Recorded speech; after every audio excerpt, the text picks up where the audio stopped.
Welcome to another episode of the Money Wheel Podcast. The journey to wealth starts here with your host, Don Shade. Hello, my friend and future millionaire. Welcome to this episode of the Money Wheel. My name is Don Shade.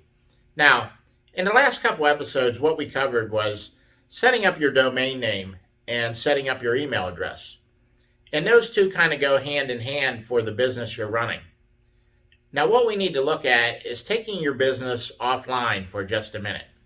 In other words, we need to set up a business entity that you're going to run under in the eyes of the IRS and your state and all that kind of stuff. And one of the things I want to look at is setting up what's called your A-team. And what your A-team is, that's going to be your attorney and your accountant, because those two are going to play key roles in you running your business. Even though your business is online, and let's say you sell digital products or you have an e-commerce store, you're still going to want to have an attorney in place to handle the behind-the-scenes stuff that you need done. For instance, setting up a corporation. No matter what you do, you're going to want to run it under a corporation and not in your own name, so to speak. So we're going to look at either setting up an LLC, a C corporation, or an S corporation. And what will happen there is that attorney will guide you in what direction you need to go.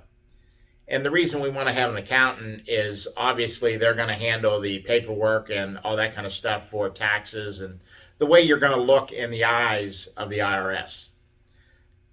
And as we do that and move forward, I want to give you a key word of advice here. Don't put your name in the business, and if you have a partner, don't put your partner's name in. Because let's look 5 years down the road, and what it comes down to, life has changed for one of you guys and you've decided to part ways. Well, what happens is this: your partner doesn't want his name tied to your business, and you don't necessarily want your partner's name tied to your business either. So right away, you got to do a name change.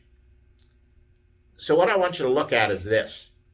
I want you to put your business in a name that you can run under, and it doesn't matter whether you have partners or not, whatever the situation is. For example, I own a company called Millionaire Maker 360. It doesn't matter who runs that company because nobody knows who owns it behind the scenes. Now, I will tell you this. I have been known to use the first letter of last names, stuff like that, when putting a company together. I have a real estate company that's called S&H Investment Group.